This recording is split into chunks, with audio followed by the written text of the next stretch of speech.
ఏమేమి చూసారో అవన్నీ మనకు కూడా చాలా హ్యాపీనెస్ని ఇచ్చాయన్నమాట. తన ప్రొఫెషన్లో ఇంతమందిని ఎంటర్టైన్ చేస్తూ ఇంతమంది చేత ఒక గౌరవం దక్కించుకున్నటువంటి సుమగారికి కూడా అలాంటి అరుదైన గౌరవం దక్కాలని నేను మనస్ఫూర్తిగా కోరుకుంటున్నాను. నిజంగా థ్యాంక్ యూ సో మచ్ సుమగారు. మీతో పాటు ఈ సినిమాలో చేయడం నిజంగా మా అందరి అదృష్టం. అది నేను షోల్లో చాలాసార్లు అప్పుడప్పుడు ఈవెంట్స్లో చేశాను, కానీ ఒక ఫుల్ ప్లెడ్జ్డ్గా ఎప్పుడూ మీతో పాటు ఒక ట్రావెల్ చేయలేదు. ఈ సినిమాలో చేయగలిగాను కాబట్టి నిజంగా థ్యాంక్ యూ సో మచ్ అండి దానికి. Thank you. ఇప్పుడు అది ఒక్కటే మాట, అంటే నేను మళ్ళీ మీ మీద పని చేస్తే ఈ సీరియస్నెస్ అంతా పోతుంది. సో నేను దీన్ని చాలా సీరియస్గానే తీసుకుంటున్నాను. అండ్ అలాగే అది అయిపోయింది కాబట్టి టాపిక్ వెనకాల వచ్చింది మా అక్క అనుకున్నారు, మా అమ్మ. మీ అమ్మగారు? అవును, యంగ్ అండ్ డైనమిక్. అది థ్యాంక్ యూ సో మచ్ అండి. అలాగే ఇప్పుడు మనం సినిమా వాళ్ళ గురించి మాట్లాడుకున్నాం, ఇప్పుడు సినిమాని చంపేసే వాళ్ళ గురించి మాట్లాడుకుందాం, ఓకేనా?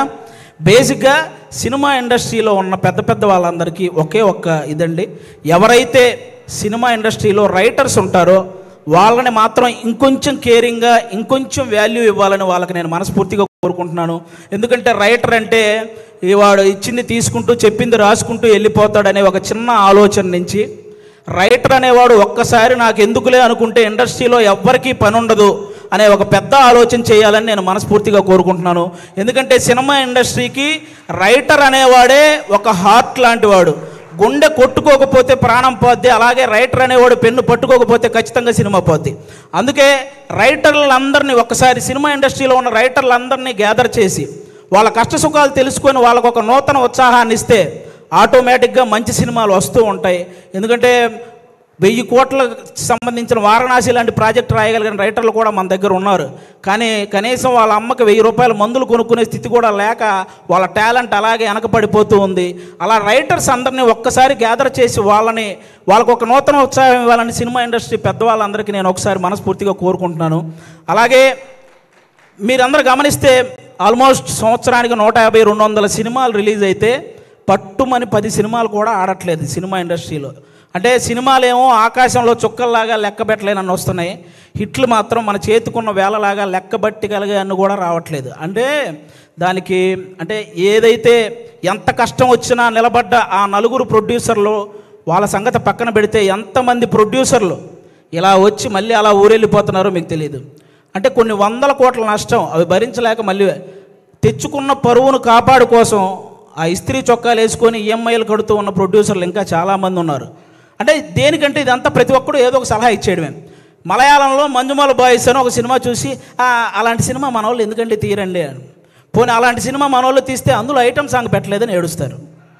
పోనీ ఏదో ఫ్రెష్ కంటెంట్ ఉండాలి కదండి, ఫ్రెష్ కంటెంట్ కావాలి కదండి, ఫ్రెష్ కంటెంట్ తీసి రిలీజ్ చేస్తే రిలీజ్ రోజు ఫ్లాప్ చేసేసి రిలీజ్కి వచ్చి పాటలు పాడుతుంటారు. రూబా రూబా సదాశివ సన్యాసి ఇలా పాడేస్తుంటారు రిలీజులకు వచ్చి. రిలీజ్ రోజు మనకి అయ్యేం తెలియదు. అలా అంటే ఆ విధంగా ఎవరికి వాళ్ళు సలహాలు ఇచ్చేసి ఆ సినిమాని ఏదో రూపంలో చంపేస్తూ వస్తున్నారు. దానివల్ల ఎక్కువ నష్టం ప్రొడ్యూసర్లకే జరుగుతుంది. వీటన్నిటికంటే ఏదైతే కొన్ని సంవత్సరాల నుంచి మన తెలుగు సినిమాకి బొమ్మ చూపించిన ఐబొమ్మ అనేది ఒకటి ఉందో ఆ దరిద్రం ఇప్పటితో అయితే పోయింది.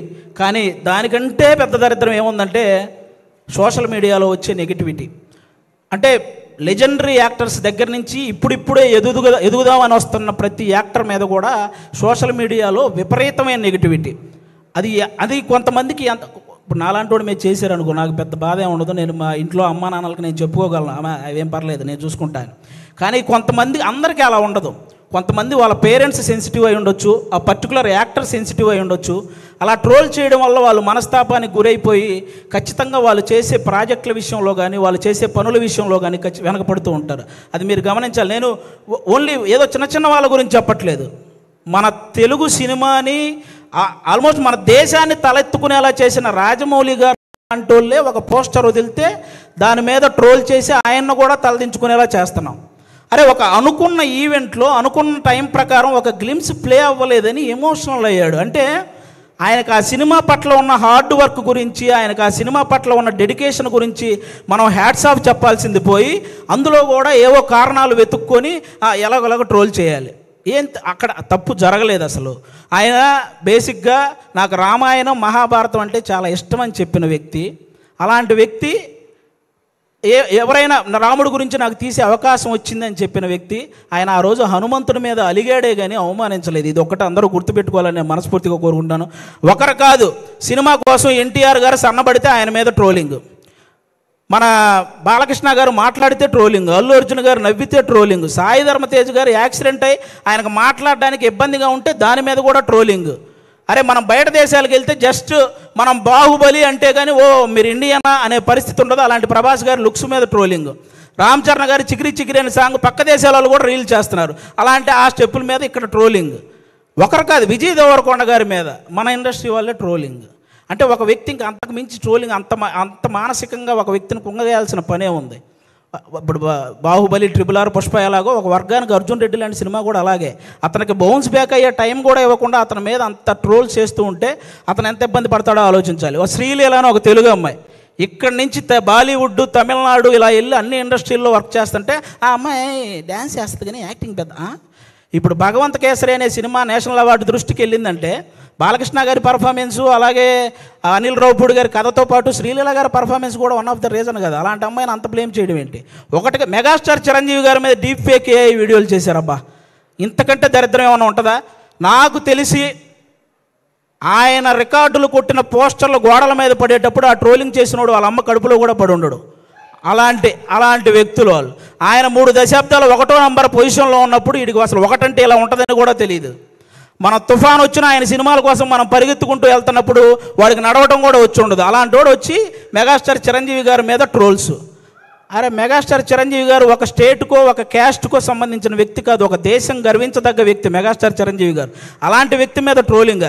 ఈ ట్రోలింగ్ ఎందుకు, వీటి వల్ల సినిమా ఎందుకు చనిపోతుంది అంటున్నానంటే, నేను హీరోల మీద ట్రోలింగ్ చేయడం వల్ల, ఇంతమంది స్టార్ హీరోల మీద ట్రోలింగ్ చేయడం వల్ల రేపొద్దున తెర మీద వాళ్ళు హీరోయిజం చూపించినా అది చాలా కామెడీగా అయిపోతుంది నార్మల్ జనాలకు, చూసే వాళ్ళకి.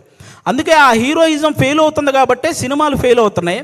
అరే 100 కోట్లు ఖర్చు పెడుతున్న ప్రొడ్యూసర్లు ఒక పక్క ఒక సినిమా హిట్ అయితే ఇంటికెళ్ళి మా అమ్మ నాన్నకు చెప్పుకుంటామని వెయిట్ చేస్తున్న డైరెక్టర్లు, ఒక సక్సెస్ వస్తే కానీ ఇంకో సినిమాలో మళ్ళీ కంటిన్యూ చేయరు అని ఆశపడే టెక్నీషియన్స్, అరే ఫ్యామిలీస్ని వదిలేసి అభిమానుల కోసం హిట్ ఇవ్వాలని చెప్పి కష్టపడుతున్న హీరోలు, ఒక సినిమా హిట్ అయితేనే జీతం పెరుగుతుందనే ఆశించే సినిమా కార్మికులు, ఇంతమంది కష్టాన్ని ఒక చిన్న నెగిటివిటీ ట్రోలింగ్తో మీరు కంప్లీట్గా దాన్ని చంపేస్తున్నారు. ఒక్కరు కాదండి, అసలు ట్రోలింగ్ అంటే ఇప్పుడు మీరు బ్రహ్మానందం గారి రియాక్షన్స్తో మీరు ట్రోల్ చేస్తారు, అవి మేము కూడా నవ్వుకుంటాం, అందరూ నవ్వుకుంటారు. కానీ ట్రోలింగ్ అనేది నవ్వుకునేలా ఉండాలి కానీ నవ్వుల పాలు చేసేలా ఉండకూడదని ఒకసారి ఆ చేసే వాళ్ళకి నేను మనస్ఫూర్తిగా కోరుకుంటున్నాను. అలా ఇంకెప్పుడూ కూడా ఇంతమంది లెజెండ్స్ ఎంతో సాధించి ఇక్కడ వరకు వచ్చారు, వాళ్ళని అంత ఈజీగా నెగిటివ్ చేసే ప్రయత్నం చేయకండి అని వన్స్ అగైన్ నేను మనస్ఫూర్తిగా కోరుకుంటున్నాను. అలాగే ఇప్పుడు వాళ్ళకి చెప్పేశాను కాబట్టి చాలు. అలాగే కొంతమంది ఇంకా రివ్యూవర్స్ ఉన్నారు, వాళ్ళకు కూడా కొంచెం చూసుకొని చెయ్యాలని వాళ్ళకి మనస్ఫూర్తిగా కోరుకుంటున్నాను. చాలామంది మంచి రివ్యూవర్స్ ఉన్నారు, సినిమా గురించి చాలా బాగా చెప్తారు, సినిమా గురించి బాగా చెప్పి ఈ సినిమా నచ్చితే మంచి హైప్ ఇస్తారు, నచ్చకపోతే ఇందులో ఈ నచ్చిన విషయాల కోసం మీరు వెళ్ళొచ్చు అని చెప్తారు. అలా చెప్తే చాలా బాగుంటుంది. అంతేగాని సినిమా మీద వెటకారం చేస్తూ రివ్యూలు ఇస్తుంటారు. వాళ్ళకి అర్థం కాని విషయం ఏంటంటే ప్రొడ్యూసర్లు ఎంత నష్టపోతున్నారో ఒకసారి ఆలోచించాలని మనస్ఫూర్తిగా కోరుకుంటున్నాను. ఇక మా ప్రేమంటే సినిమాలో, ముఖ్యంగా మా ప్రేమంటే సినిమాలో మా ప్రియదర్శి బ్రదర్ ఇందాక నాగ చైతన్య గారు చెప్పినట్టే వర్స్టైల్ యాక్టర్, అసలు మామూలుగా కాదు. అతను ఏ సినిమా పట్టుకుంటే ఆ సినిమా లక్కీ అన్నట్టు మారిపోయింది. బలగం చూసినప్పుడు కానీ, అతను కోర్టు సినిమా చూసినప్పుడు కానీ, మల్లేశం చూసినప్పుడు కానీ, సారంగపాణి జాతకం సినిమా చూసినప్పుడు కానీ అతని పర్ఫార్మెన్స్ ఎప్పటికప్పుడు వేరియేషన్స్ చూయించుకుంటూ వస్తూ, అంటే చాలామంది ప్రొడ్యూసర్లకి ప్రియదర్శి ఇలాంటి వాడితో సినిమా తీస్తే మనం తక్కువ బడ్జెట్ పెట్టుకోవచ్చు, ఎక్కువ లాభాలు పొందొచ్చు అనే ఫీలింగ్ అతని మీద ఉంది. కాబట్టి అలాంటి ప్రియదర్శి గారు, మన ఆనంది గారు ఇక్కడ చెన్నై, తమిళ్లో రెండిట్లో కూడా ఆవిడ చాలా పాపులారిటీ సాధించిన అమ్మాయి, మన తెలుగు అమ్మాయి. చాలా ముచ్చటగా ఉంటుంది చూడడానికి. ఆనంది గారు ఎక్కడ పర్ఫామ్ చేసినా, ఏ సీన్ చేస్తున్నా అలా చూస్తుండిపోవాలనిపిస్తుంది. మన ఆనందిని ప్రియదర్శిని హీరోయిన్లు అనడం కంటే కూడా వాళ్ళిద్దరిని పర్ఫార్మర్లు అనడం అనేది నాకు అది చాలా బాగుంటుంది అనిపిస్తుంది. ఎందుకంటే అంత బాగా పర్ఫామ్ చేస్తారు. వాళ్ళిద్దరికీ కూడా థ్యాంక్ యూ సో మచ్. మా నవనీత్ బ్రదర్ డెబ్యూ డైరెక్టర్, మీరందరూ ఆ నవనీత్ బ్రదర్ని ఎంకరేజ్ చేయాలి. ఒక డెబ్యూ డైరెక్టర్కి ఎన్నో కళలు ఉంటాయి, ఆ కళల్ని మీరు సాకారం చేయాలని ప్రేక్షకులందరినీ మనస్ఫూర్తిగా కోరుకుంటున్నాను. ఈ నవంబర్ 21న థియేటర్లోకి అందరూ వెళ్ళి మా ప్రేమంటే సినిమా చూసి ఎంజాయ్ చేయాలని వన్స్ అగైన్ అందరికీ థ్యాంక్ యూ సో మచ్ ప్రేక్షకులందరూ థ్యాంక్ యూ. పిలుస్తా నేను ఆవిడ ఆవేశపడుతున్నారు వచ్చేద్దామని. అంటే టైం అయిపోయింది అందుకని. అర్థమైంది. థ్యాంక్ యూ సో మచ్ అండి. Thank you so much Aadi గారు. That was so beautiful. And yes, ఇప్పుడు ప్రేమ అంటే థ్రిల్